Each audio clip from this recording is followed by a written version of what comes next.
이에 베드로가 대답하여 이르되 보소서 우리가 모든 것을 버리고 주를 따라 싸운데 그런즉 우리가 무엇을 얻으리까?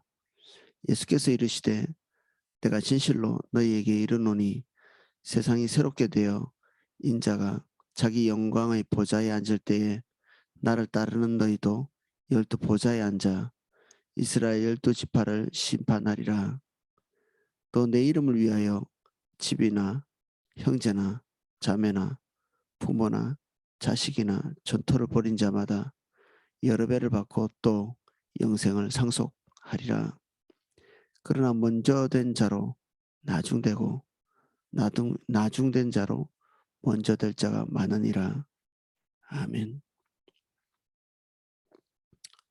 어, 이 베드로의 그 질문, 예수님을 바라보고 자기의 운명에 대해서 얘기하는 이 베드로의 질문은 앞에서 우리가 쭉 보아왔던 부자 청년의 그 뒷모습, 결국 그가 예수 그리스도를 선택하지 못하고 어, 떠나가고 있는 그 모습을 본 이후에 베드로가 질문한 것이죠. 그의 올바르지 않은 선택을 바라보면서 그러면 그와 다른 선택을 한 베드로 그리고 이 사도들은 어떤 운명이 될 것인가?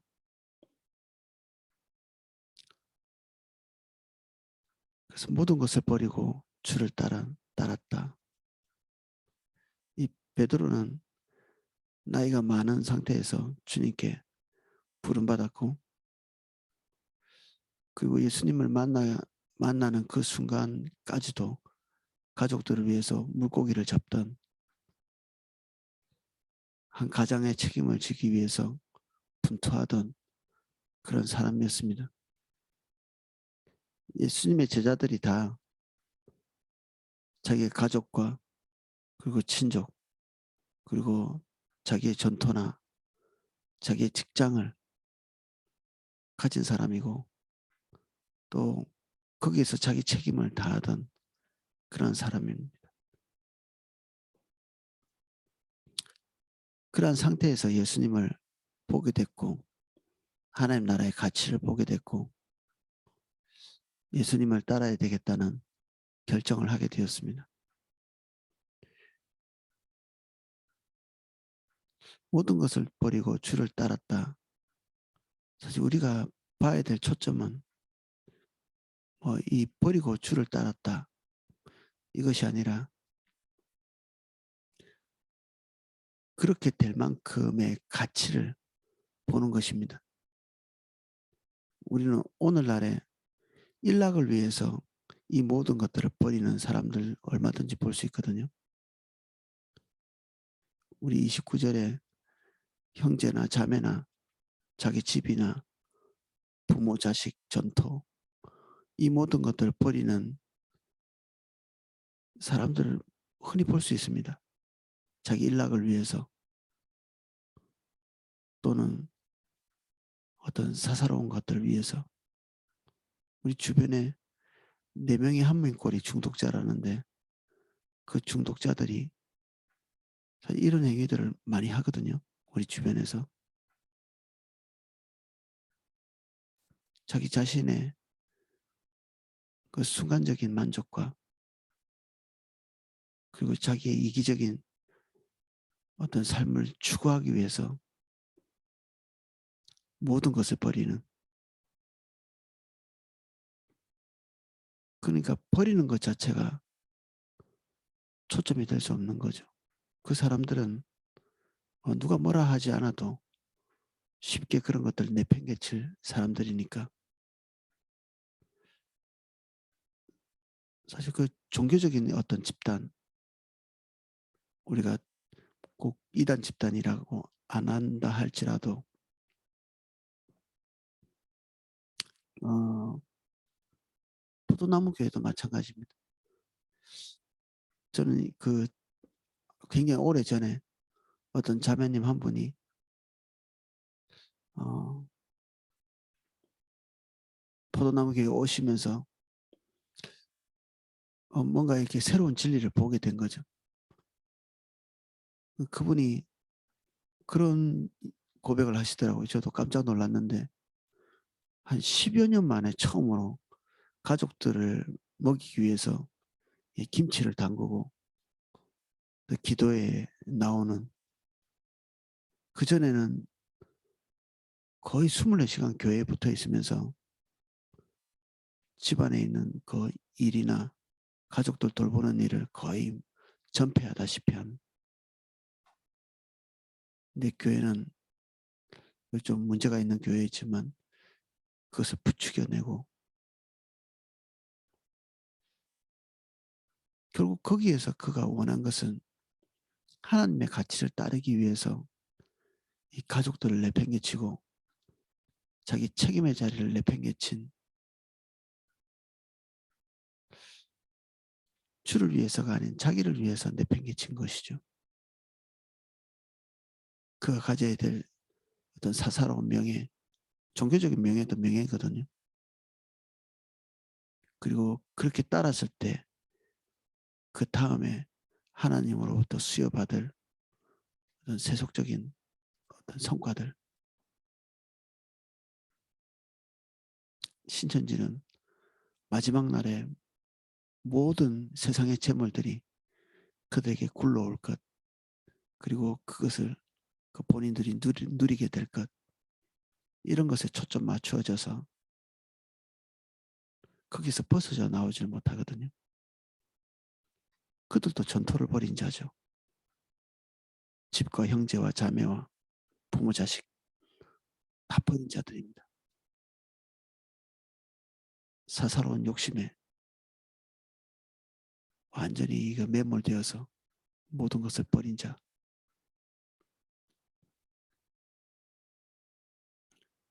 그래서 여기 버렸다는 것은 이 예수님께서 말씀하시고자 하시는 내용의 핵심적인 것이 아닙니다. 우리 교회에서 사업하시는 우리 형제님이 직원들이 어떤 잘못을 했을 때 자기가 책임지겠다고 말해놓고 그 책임진다는 것이 결국 사표를 내는, 교회에 어떤 문제가 자기로 인해서 발생했을 때 그것을 책임지는 방법이 교회를 떠나는, 자기가 하고 있던 일에 뭔가 문제가 생기면 다음에 책임진다는 것이 자기가 하고 있는 일을 내팽개치는, 이것은 책임지는 것이 아니고 그리고 주를 위해서 버리는 것이 아니라 자기 안위를 위해서 모든 것을 내팽개치는 것이죠. 자기 안위를 위해서. 사도 바울은 자기 안위를 위해서 모든 것을 버린 사람인데 교회와 하나님의 나라와 한 영혼과 그리고 그를 부르신 그 부르심 때문에 매일매일 전전긍긍하고 걱정하고 근심하고, 로마서에는 그 자기를 잘 알지도 못하는 로마 교회 사람들에게 편지를 쓰면서 자기 안에 있는 내적 고통에 대해서 거기에 거의 한 장 넘게 자기 심정을 얘기하고 있거든요. 자기가 이방인의 사도로 하나님의 일을 하고 있는 이 순간에 하나님의 복음을 버린 자기 이스라엘 민족에 대한 그 아픈 마음, 사사건건 모든 것들을 방해하고 주의 길을 가지 못하도록 회방한, 또 교회를 회방한 그 민족, 그 민족을 포기하지 못해서 마음에 근심하는, 사실 유대인의 사도로 부름받은 것은 다른 사도들이 충분히 있음에도 불구하고 그가 이방인의 사도로 부름받았음에도 불구하고 자기 민족을 단념하거나 포기하지 못하는 그런 장문의 글을 써서 로마 교회에 보냅니다.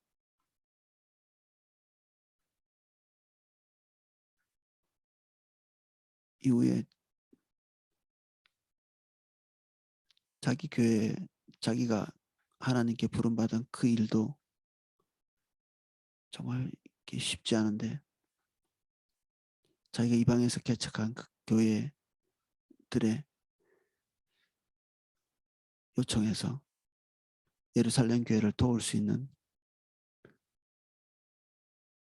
그 헌금을 이 거액의 연보를 모아서 예루살렘 교회에 보내기도 하죠.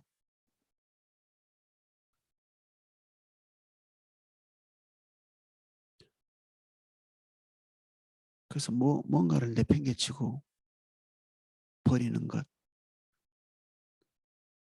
그것이 여기 예수님이 가르치는 가르침의 핵심이 될 수는 없습니다. 어쩌면 이 부자 청년도 그 재물을 버리지 못한 것이 거기에 자기 본인의 미래뿐 아니라 부모의 미래, 그리고 앞으로 결혼해서 책임져야 될 자기 아내, 자기 자녀, 자기 주변 이웃, 그들에 대한 책임까지도 몽땅 짊어지고 있었기 때문에 예수님의 요구에 적절히 반응하지 못했을 수 있겠죠. 그 모든 것을 돌보는 것은 결국 돈과 관련돼 있고 재물과 관련돼 있고 그래서 포기하지 못하는 것입니다.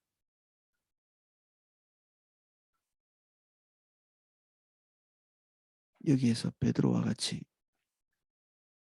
예수님을 위해서 뭔가 포기하는 것은 기본적으로 자기 안위를 위해서 자기 책임을 내팽개치는 그런 것과는 관련이 없는 버림입니다. 그런 간절함이 있음에도 불구하고 자기 자녀나 부모나 자기 직장이나 이것에 대한 무거운 책임감을 가지고 있지만 더 큰 가치, 예수 그리스도와 하나님의 나라, 그리고 그 영광스러운 이 정말 도래할 하나님의 나라를 위해 그 무거운 책임감을 내려놓는 것이죠. 단념하는 것입니다.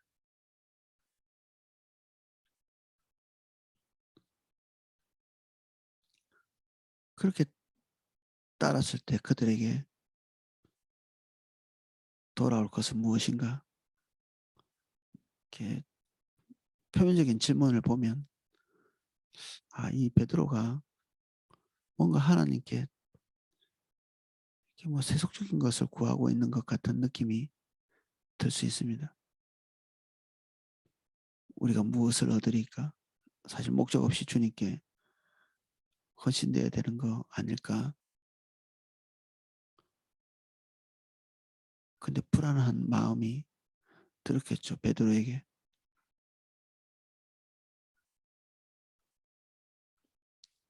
우리에게 남는 것이 무엇인가?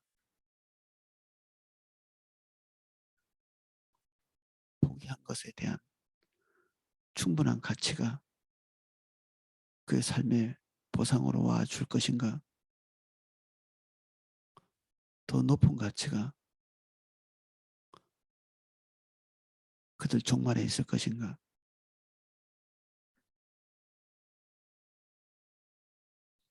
우리가 무엇인가 중요한 것을 포기한다면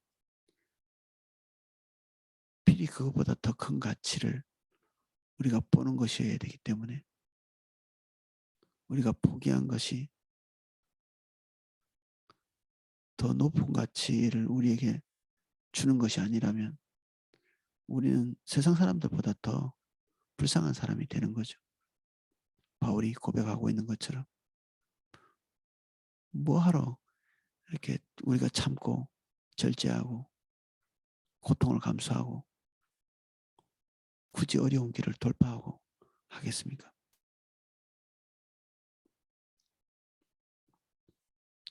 예수께서 이르시되 내가 진실로 너희에게 이르노니 세상이 새롭게 되어 인자가 자기의 보좌에 앉을 때에 나를 따르는 너희도 12보좌에 앉아 이스라엘 12지파를 심판하리라. 예수님께서는 이 세상의 질서들, 그러니까 베드로가 버렸던, 그리고 부자 청년이 버려야만 했던 그 모든 자연스러운 세상 질서들, 우리가 책임감을 가지고 감당해온 그 모든 것이 포함되어 있는 그 질서들의 단절을 얘기하고 계시는 것입니다. 세상이 새롭게 된다는 것, 그것은 묵은 것이 단절을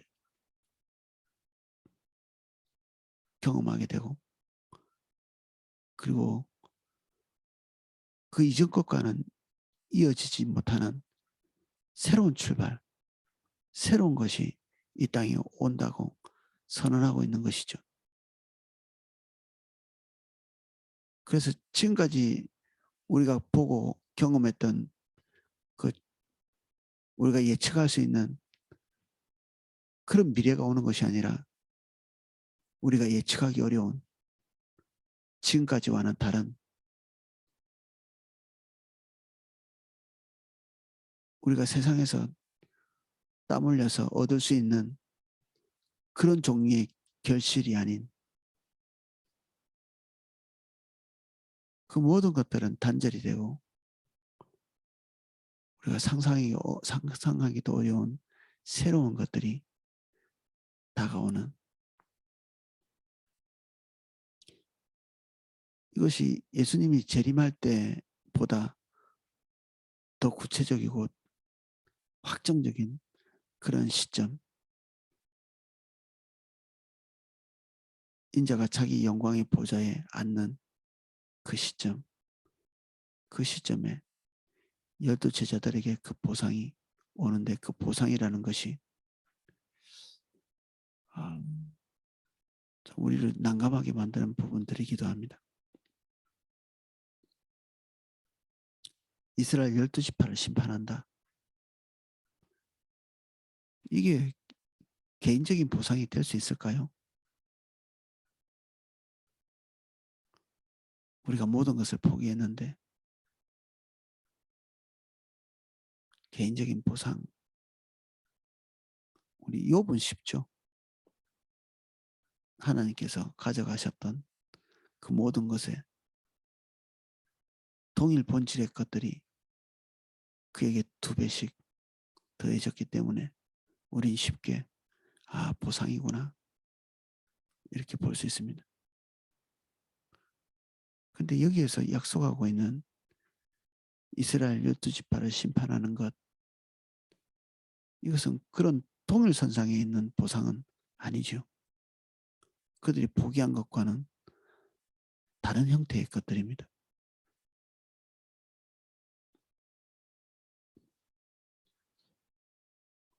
그리스도를 쫓았기 때문에 얻어지는 것은 그리스도께서 행하시는 고유의 자리, 이 심판은 예수 그리스도께 귀속되어 있는 고유의 것이거든요.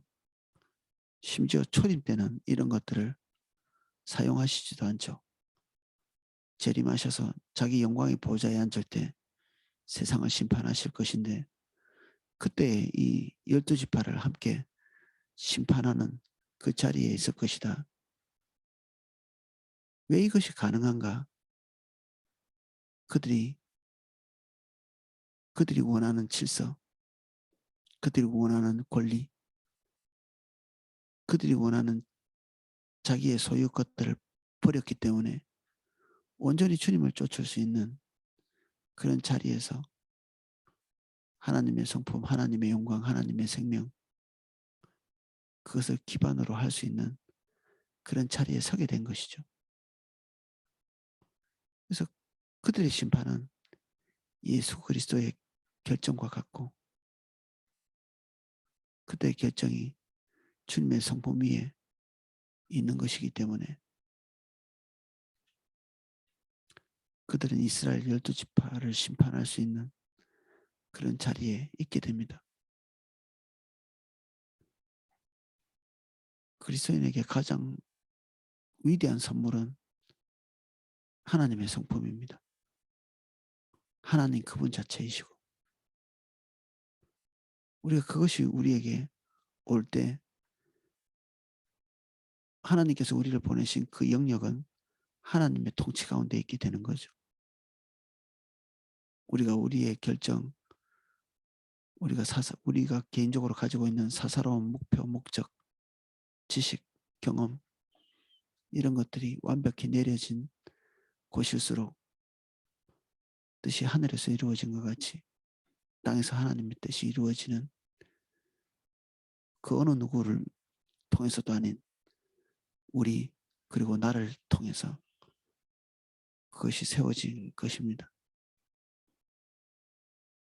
예수님이 먼저 약속하신 것은 그것이죠. 하나님 나라의 완전한 통치가 이 사도들을 통해서 세워져 나갈 것. 하나님 나라와 관계가 없는 그리고 하나님 나라의 성품을 갖지 못한 모든 것들에 대한 어떤 심판 이것까지도 사도들이 동참할 수 있는 영역에 들어가게 된다.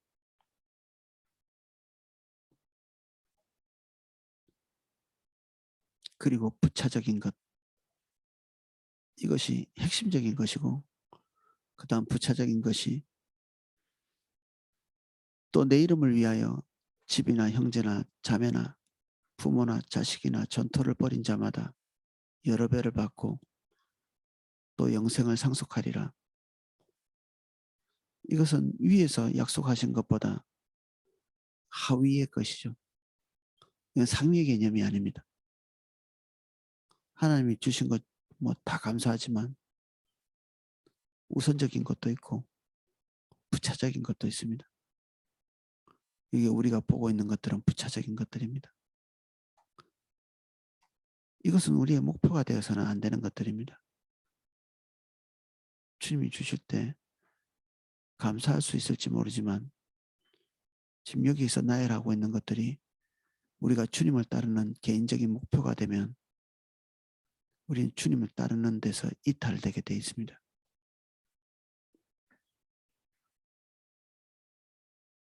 집이나 형제나 자매나 부모나 자식이나 전토를 벌이는 것 이것이 다음 단계에서 우리가 버린 것에 대한 동일 본질의 것들을 2배씩 받는다. 사실은 여기 배나 받는다. 여러 배나 받는다. 이거는 원문에서는 100배를 얘기하는 것입니다. 100배. 이게 100배인데 여기에 여러 배로 이렇게 설명해 놨는데 엄청나죠. 100배를 받을 수 있다면 우리의 탐심이 발동하지 않나요? 이슬람들은 천국에서 그냥 그 부귀 영화를 누리기 위해서 성전도 불사하잖아요. 자기 목숨을 버리는 것도 불사합니다. 그것은 속이는 것이죠. 그 사람들을. 그들 안에 있는 탐욕과 세속적인 욕구 이것들을 한껏 부추겨 올려서 그들을 이용해 먹는 신천지나 이단 집단 똑같이 이슬람도 똑같이 그것을 추종하는 사람들을 영혼까지도 벗겨먹는 그런 사악한 그런 집단에서 하는 그런 원리하고 똑같이 우리도 집 형제 자매 부모 자식 전토를 100배씩 받기 위해서 오늘 우리가 매진한다. 그건 출발부터 틀린 것입니다. 여기에 우리의 대전제가 있습니다.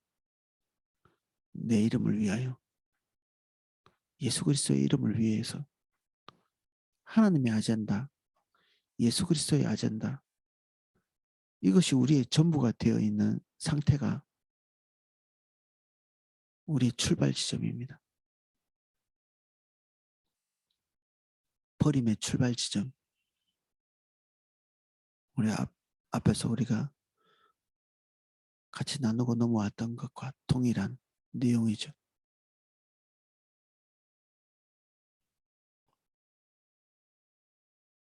하나님의 더 큰 아젠다가 우리에게 보이기 때문에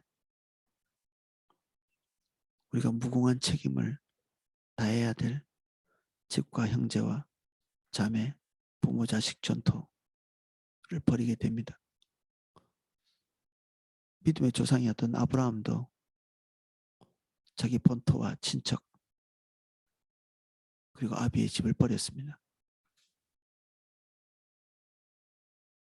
다를 것이 하나도 없습니다. 모든 그리스도인 사도들에게만 한정하고 있지는 않습니다. 예수님께서.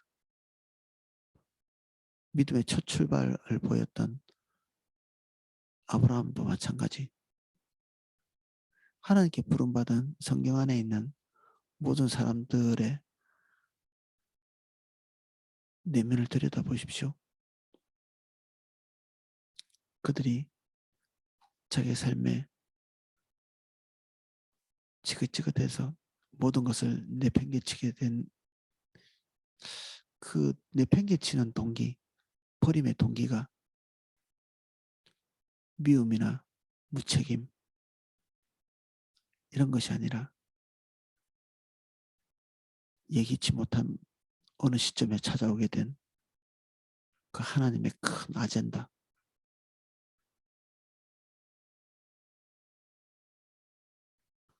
그래서 갈등의 요소가 있죠.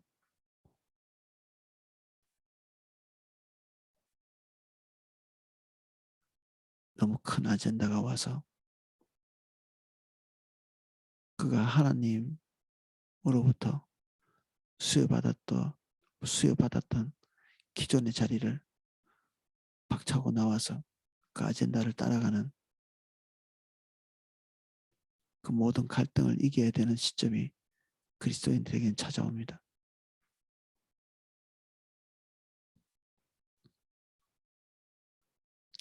그리고 그것은 우리에게 영원히 반복될 일들이죠. 영원히. 항상 모든 것을 버리고 주님을 따르는 것 영원히 지속될 일이고 30절은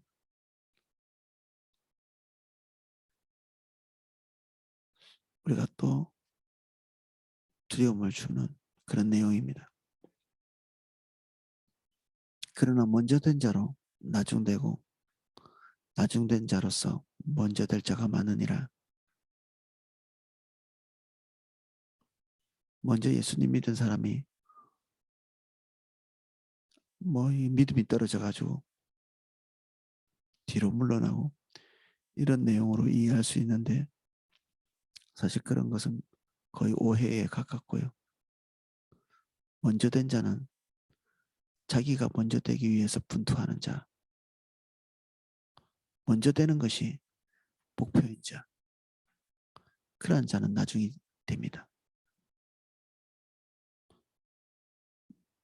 먼저 되기를 원하는 자들은 사사로운 목적, 사사로운 목표, 개인의 염원 그런 것을 추구하죠. 왜 추구하겠습니까? 누구보다도 먼저 돼야 되기 때문에 먼저 되고 싶기 때문에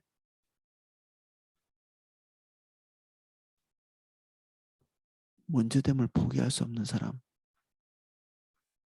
주님 따라서 못 갑니다.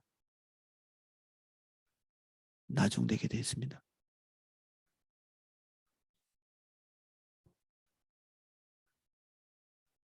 먼저 되기를 포기하고 나중된 자 두 번째 세 번째도 아닌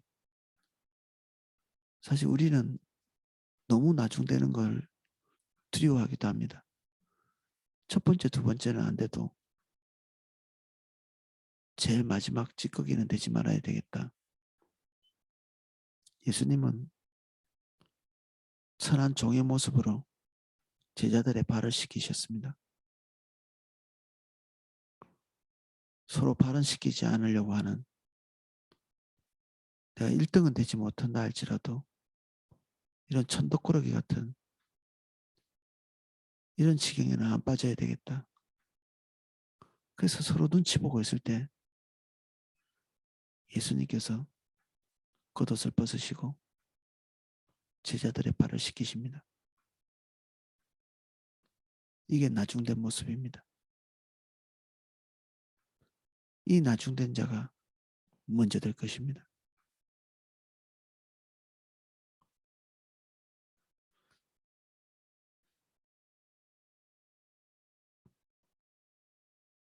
부자 청년이 왔다 간 다음에 제자들의 마음은 여러 가지로 심란해질 수 있습니다.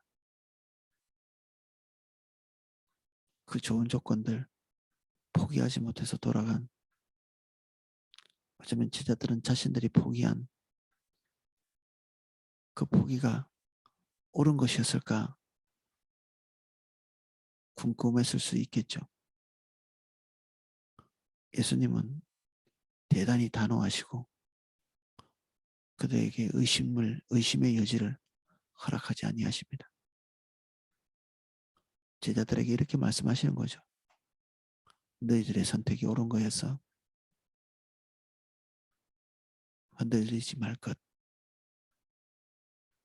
이미 부르신 부르심을 견고히 붙잡을 것.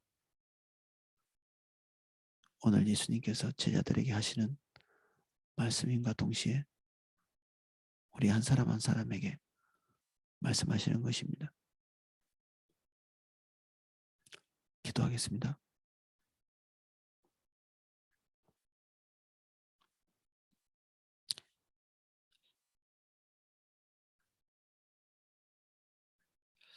이 시간 하나님의 은혜 앞에 자신을 의탁하는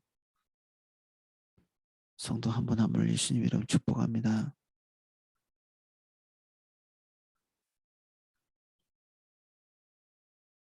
이 새벽에 고단한 몸을 일으켜 주님을 구하여 시간을 구분하고 장소를 구분한 우리 성도 한 분 한 분의 마음속에 하나님 오셔서 새로운 할례를 주십시오. 육신의 가죽을 자르는 할례가 아닌 우리의 마음의 가죽을 베는, 그래서 바울이 말한 바 이면적인 유대인, 하나님의 아젠다를 따라가는 새로운 백성이 되어서 오늘 주님의 뜻을 성취할 수 있도록 은혜를 주십시오. 내가 원하는 바를 따라 살 수 있으나 더 큰 가치를 보기에 그 모든 것을 단념하고 오늘도 한순간 한순간 주님 것을 붙듭니다. 내가 원하는 것 선택할 수 있지만 주님 기뻐하실 것을 선택합니다.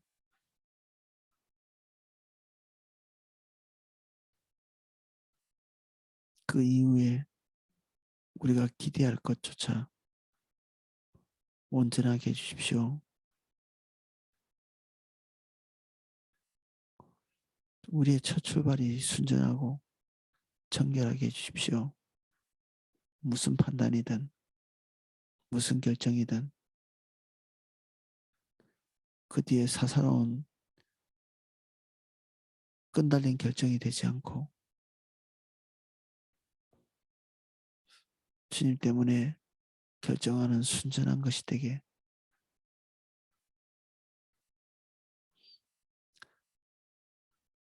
이 구별된 시간에 주님께 사랑의 노래를 부르게 하시고 그 노래로 인해서 주님과 친밀하게 해주십시오.